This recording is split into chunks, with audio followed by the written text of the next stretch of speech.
Hey everyone, Rua here bringing you another job guide. Of all the jobs I've covered so far on this channel, I noticed that I've yet to cover a mage job, so I figured I'd do a guide for the first one I ever mastered, the Red Mage. Red Mage is a job you can pick up as soon as you start the game, but it really takes a fair bit of know-how to get the most out of it. There's a lot to talk about and relay here, so this guide is going to be slightly longer than most of the others I've done. Maybe save for the Puppet Master guide. So, let's get into it. The Red Mage is the Swiss Army knife of mages in the purest sense of the term, as there's not much it really can't do. While its major fortes are enfeebling and enhancing magic, it also offers both elemental and healing magic as well. It's also no slouch as a melee DPS either, and while its combat skills in its two main categories, sword and dagger, are lower than most true DPS jobs, its enfeebling magic still stacks the battlefield in its favour. This extraordinary degree of utility really is the Red Mage's calling card. The Red Mage has a lot going for it. It's best to start with the fact that the Red Mage is the undisputed master of Enfeebling Magic. While jobs like Geomancer, White Mage and Scholar have access to this branch of spells, the Red Mage completely trumps them. To underline this, the Red Mage gets the highest tiers of spells most jobs only get from subbing Red Mage. Now, don't get me wrong, Geomancer and Scholar spells absolutely have their places and uses, but when it comes to Enfeebling Magic, a Red Mage just has them beat. Some of these spells are actually extremely useful for endgame content, especially if your group is green around the ears and needs the odds evened. On that note, Red Mage also gets the highest tiers of some of the most valuable enhancing spells: Haste, Flurry and Refresh. The durations on these spells can be absurdly long. I'll get into that later on in this guide. Given how universally applicable the Red Mage is, it's a welcome addition to most groups and will really bring out the best of other jobs. Mages, ranged DPS, pet jobs and melees alike. By itself though, the Red Mage has an incredible degree of self-sustain, with Refresh 3 keeping its MP reserves high and its defensive enhancing spells keeping it protected. Temper 2 also turns the Red Mage into a surprisingly competitive DPS, but this does require one to go out of their way to make it really viable. Taken to its next step, a melee Red Mage can burst spells off their own skill chains to great effect. Couple all of this together and you can see why the Red Mage has a reputation, especially among long-time players, for being an absurdly good solo or low-man job. It can often win battles through sheer attrition. Still, there's a few problems with the job. The old adage of jack of all trades, master of few applies to Red Mage. While it still has a monopoly on enfeebling magic, it can't specialise in everything at once. This is also compounded by the fact that, unlike Geomancy on most monsters, enfeebling magic spells are subject to resistance rates, and they can be outright resisted on high-end content especially. To make matters worse, if a monster has the ability to remove your spells, they will, and will do so often. On high-end content, this can get extremely frustrating very fast. Going back to my first point, while a Red Mage has healing magic up to Cure 4, a White Mage absolutely crushes it for single target curing, AoE curing and ailment removal, the latter of two of which are directly tied to the Red Mage subbing White Mage or Scholar. Since a Red Mage only gets Curaga 2, and that's only from White Mage sub, main healing in content with a lot of AoE damage flying around will be very difficult, and this isn't even taking into account the ailment removal you'll be expected to cover as well. While a Red Mage gets tier 5 elemental magic, a Black Mage gets tier 6 spells, and is infinitely more optimised for getting higher damage from the same spells. Going down the list again, a Red Mage can do some decent melee DPS for a mage job, but any DPS job worth their salt is going to outshine you. Put simply, if you out DPS a pure DPS job, then they've really messed up somewhere. Red Mages still get brought to events on the pretense that they're going to be able to cover all of their bases, so you're looking at a very gear intensive job here, even for a mage job. In these situations where you're expected to cover a lot at once, you could well end up with an extremely heavy workload. So this may not be the job for people who clock out easy. This is how I suggest doing merits on Red Mage. Group 1 is pretty straightforward in maxing out fire and ice magic accuracy. The reason for this is because 3 of your best and widely used spells correlate with those elements. The spells being Addle 2, Paralyze 2 and Distract 3. In Group 2 I strongly suggest maxing out Paralyze 2, as it's a great spell and useful on pretty much anything that doesn't resist it. I'd go 4 out of 5 on Dia 3 and put the remaining merit in Slow 2. Slow 2 still has some use, but given how many high-end NMs are unaffected by it, it's lost a lot of its value since 75 cap. You can forget Blind 2 and Bio 3. Phalanx 1 is actually stronger than Phalanx 2, and since both tank jobs, Paladin and Runefencer, have Phalanx natively, there's really no point in meriting it. Chainspell is a red mage's first SP, and it's got its uses. Chainspell drastically increases the casting speed of any spell you cast, while also reducing their recast timers to 0. Chainspell can be used for pretty much anything: burying your target in debuffs, chain healing, chain stunning, raising people in quick succession, the list goes on. My personal favourite use for Chainspell is to burst 2 to 3 times per skill chain, the damage of which can really add up, I found. There's a few things you need to be mindful of though. Chainspell does not remove the universal delay between spell casts, so you're still facing a brief lockout period between spells, no matter what you do. Chainspell can also deplete your MP very quickly, especially if you're going ballistic with tier 5 nukes. Convert can cover you when you do this, but make sure you restore your HP quickly and don't get tunnel vision. Chainspell loses a lot of its value if you're fighting something which can stop your casting through other means, whether that's through silence, petrification, or just stunning you over and over. You can do some things to alleviate this, like keeping a stack of echo drops on you, but it's something you need to keep in mind. I just mentioned Convert, and you probably already know what it is because it's one of Red Mage's signature abilities, but I'll go into it anyway. Convert instantly swaps your HP and MP pools, potentially restoring you to max MP when you run dry. The base exchange rate is 1 for 1, but job points invested will reduce the HP loss by up to 20%. You need to be extremely careful when using Convert mid-fight, and I suggest having Stone Skin active before you use it. Few things are more embarrassing than getting killed right after you hit Convert after all. I've seen this happen far more times than I would dare to count. Personally, I rarely have the need to use Convert, as a good idle set in Refresh 3 will keep your MP pool sustained nicely. Composure is a stance ability Red Mage has, and it's very good. Composure increases your accuracy, but the real draw to it is what it does to your enhancing magic. Composure triples the duration of all enhancing magic you cast on yourself, which is really useful as recasting spells mid-fight is a bit of a nuisance. You're usually going to have Composure up full time, but you need to be aware that it also increases your recast timers by 25% as a trade-off for the extended duration. While this isn't an issue for enhancing magic, it can be an issue when you're main healing. It's a minor issue, but it's one you need to know about. Composure's really neat trick though is that if you cast enhancing magic on others with it active, and if you're wearing the Empyrean set while doing it, those spells you cast on others will get a 50% duration increase, 10% per piece. Spontaneity is basically a mini chain spell. It'll make the next spell cast be cast instantly, and will reduce its recast delay to 0. It can be used in the same manner chain spell is, albeit on a much reduced scale. Personally, I like using it to quickly recast enhancing magic that gets wiped, or for casting haste 2 on 2 people back to back. Spontaneity can also be used on party members though, so the next spell they cast will be cast instantly and also have no recast timer. I found this to be a really good ability to use on a tank at the start of a fight, for a double flash or double foil. It can also be used when you have multiple party members KO'd, so your white mage can use a rise twice in a row. Saboteur is probably the best ability a red mage gets. Saboteur drastically increases the power and duration of your next Enfeebling Magic spell, with both being potentially boosted by up to 124%.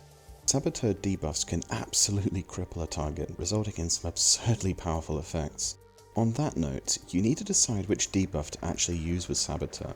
If your target has dangerous physical attacks or spells, consider using Paralyze with it. Otherwise, if it favours using a lot of debuff effects, then use Addle and tank its magic accuracy. If your target's evasion is proving a problem for your group, then use it with Distract or Frazzle to even the odds.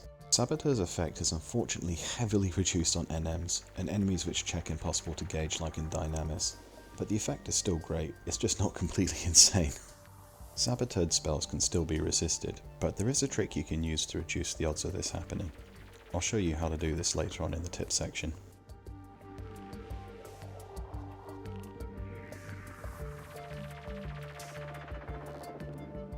Stymie is the final ability a red mage gets, and as far as second SPs go, it's another good one. Stymie acts like a beefed up version of Elemental Seal from Enfeebling Magic, which ensures that the next spell cast with it will land, and when it lands for full effect.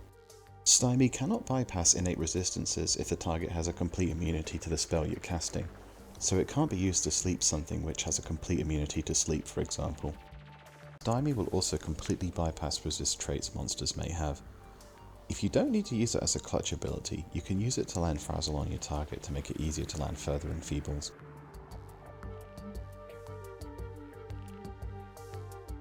Still, Stymie can be a real lifesaver, and can always be that button you press when something absolutely has to land and you can't afford to be dealing with resistance checks.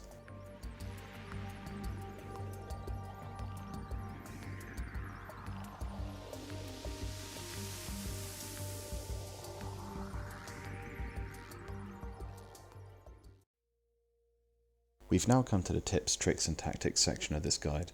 Here I'll go into the more intricate parts of the job, explain the spells and their mechanics, and give you some further pointers. The first tip is something of a standard across all mage jobs if you ask me, but it really applies to red mage more so than others. If you're on a mage job, you must at all times keep at least a stack of echo drops with you in case you get silenced. A silenced mage is a useless mage after all. Red mages, however, need to keep remedies and panaceas with them as well, as, depending on your sub-job, you may not have erase or gnaw spells innately. Even if you're subbing white mage or scholar, this is still a good practice to upkeep, because the sooner you get your own ailments off, and since remedies and panaceas remove multiple ailments at once, the sooner you can get back to focusing on your own party.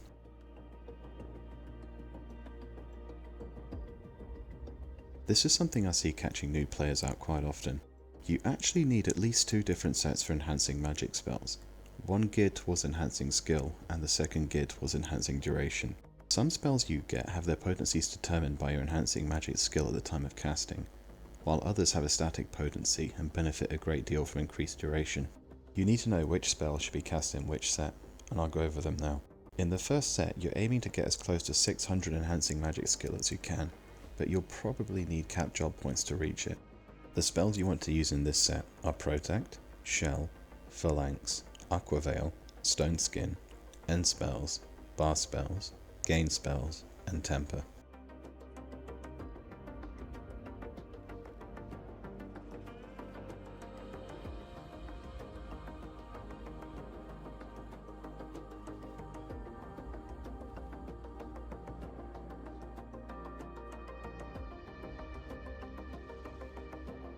Your second set needs to replace the enhancing magic skill with enhancing magic duration wherever it can.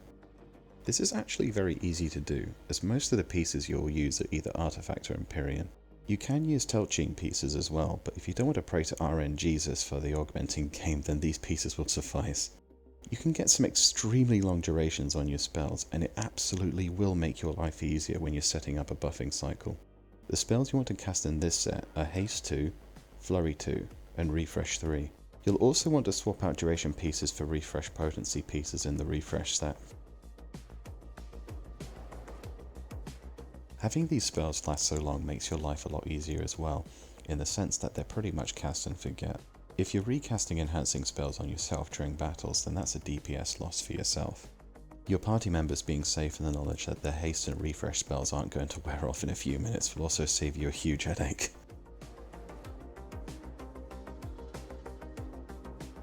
Right, let's get on to Enfeebling Magic. Most of your Enfeebling Magic spells are modified by a few things. Enfeebling Magic Skill, D-Mind, and Enfeebling Magic Effect. Not all spells are uniform in their formulas, but I'll give you a basic overview. D-Mind means the difference between your target's mind stat and your own, so you're going to want to use Gain Mind whenever you're looking to land spells for the maximum effect. Enfeebling Magic Skill serves a dual role as a magic accuracy increase, and as a modifier for certain spells. Finally, Enfeebling Magic Effect is a percentage increase applied after both the previous calculations have taken place. Generally speaking, you'll be able to cast most of your spells in the same set, as your best pieces tend to have everything you'll ever need on them.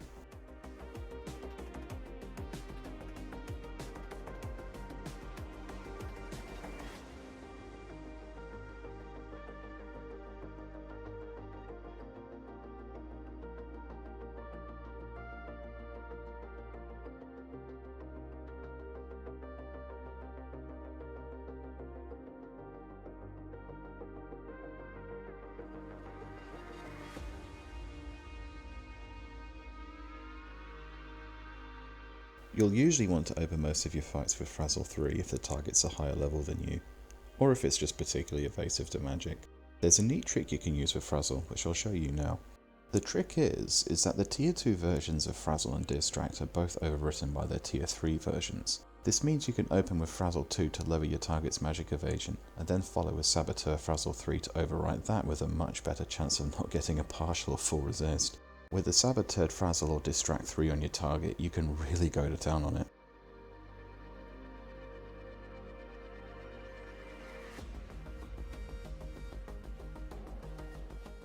I've been asked a few times in previous videos to show the sets I use during my guides, so here you go.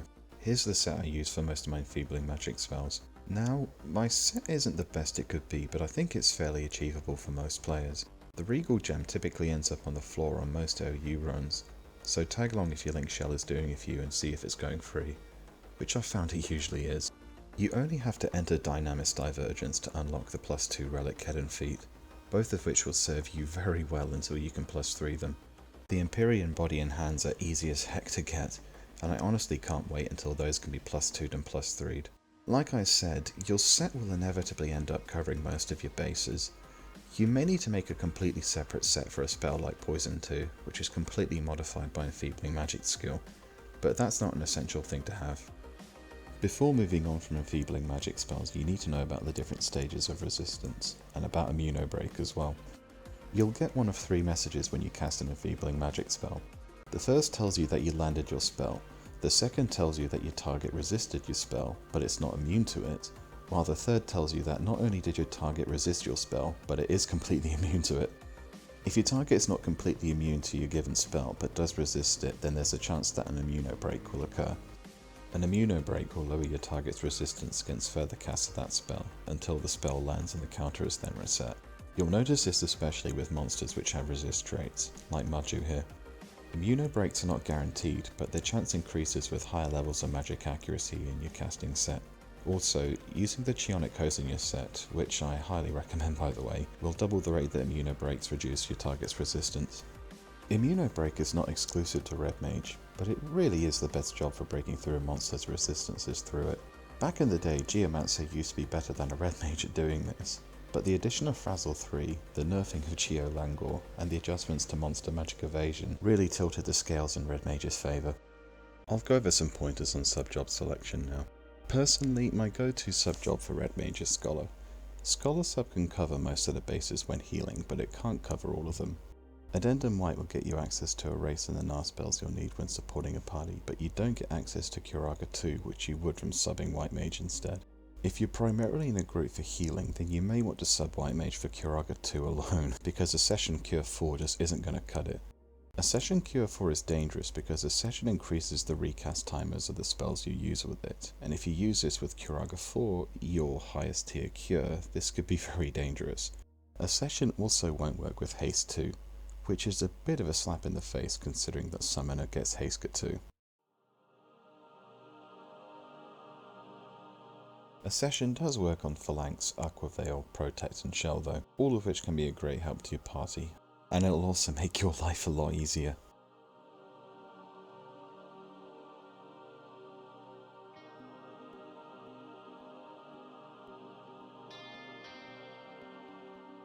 Scholar Sub also gives you some pretty good crowd control.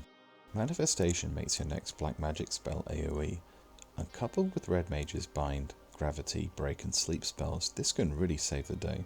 There's 2 main things you need to know about this though. The first is that since you're only subbing Scholar, you only have a precious few stratagems to use. Not so much an issue in Eshka with Revitalizers, but outside Eshka you need to save your strats for real emergencies. The second is that, for some strange reason, Gravity 2 doesn't work with Manifestation, while Gravity 1 does. While you may say it will make this overpowered, consider that Blue Mage gets Subduction, and yeah. Ninja is your best subjob for dealing melee damage, and by extension magic bursting off your own skill chains. Red Mage is actually well suited to being on the front lines. It wasn't always, but that's ancient history now. You can actually get a decent amount of the essential melee stats through equipment, and temper too, which will more than make up for the lack of multi-attack in the set you'll end up using. Accuracy isn't an issue either, since Distract 3 will murder your target's evasion. You're not going to match the melee DPS of a pure DPS job, but this is something that can still contribute, if you can do it properly. I've linked my melee and weapon skill sets in the description box below. You'll get some small use out of Inundation if you're going pure solo, because it's when you start adding in other melee jobs with their different melee weapon types that Inundation starts getting good. You can do some pretty good damage on Savage Blade and CDC if you have other forms of support in your party like bards or geomancers, but otherwise it really pays to memorize how to make skill chains with what you have. This is because the best way to deal damage when meleeing on Red Mage actually isn't through your melee attacks or through your weapon skills. It's through bursting off your skill chains and through your Enspell damage. More on those soon.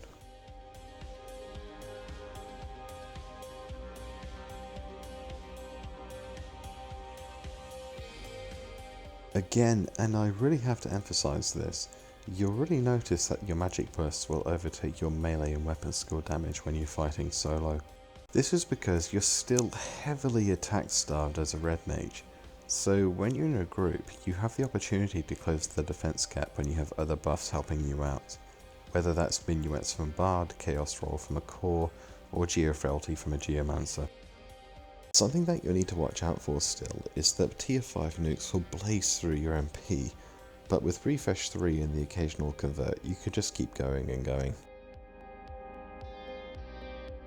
One last thing you need to know before moving on is that you have a very neat weapon skill available to you, Sanguine Blade. Sanguine Blade is a pure magical weapon skill which instantly cures you for some of the damage it inflicted, and given how well you can amp it up, you can get some pretty high returns on it. Sanguine Blade also won't interrupt skill chains, so you can spam it to your heart's content. The next thing I'll cover is Enspells. I just mentioned that Enspells can make up the bulk of your melee damage as a red mage, and I wasn't kidding. Never underestimate how much the damage from these Enspells can add up. It's actually not uncommon to see your Enspell damage outdoing your melee damage, but you still need to know a few things about them.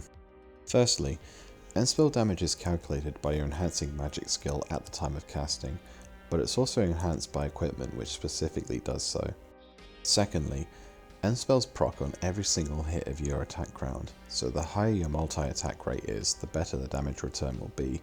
Thirdly, never use Enspell 2 over Enspell 1 when going for pure damage, as Enspell 2 only procs on the first hit of an attack round. Sure, Enspell 2 reduces magic evasion, but isn't that what Frazzle is for? On that note, Frazzle helps reduce the rate that Enspell damage is resisted. Enspells are treated like other magic, in the sense that they can be partially or fully resisted by higher end targets, or by targets that have a high amount of magic evasion. Frazzle 3 in particular will help reduce this, so use it if your target is vulnerable to it. One last thing to note about Enspells is that since they're treated as magic damage, they can actually proc certain NMs which have magic damage as the trigger for removing their aura effects.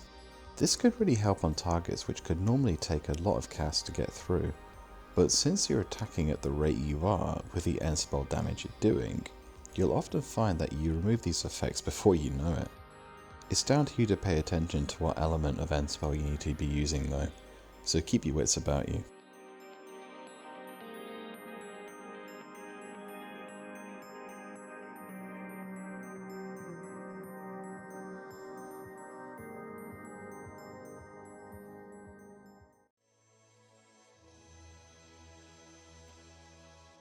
This brings me to the end of my guide. I think I've covered most of the bases you need to know about to get going on Red Mage. Red Mage is honestly my favourite mage job to play as, and it's usually my go-to job for getting stuff done that my DPS job simply can't handle. I've included the equipment sets I use in the description of this video. I'm also pondering the next job guide I'll tackle, and believe me when I say that I've received a lot of requests for certain jobs from certain subscribers. I unfortunately don't have every job mastered, and I only feel confident tackling the jobs I know enough about. Still, let me know in the comments section if you have any feedback or suggestions for the next guide. So, until next time, good hunting!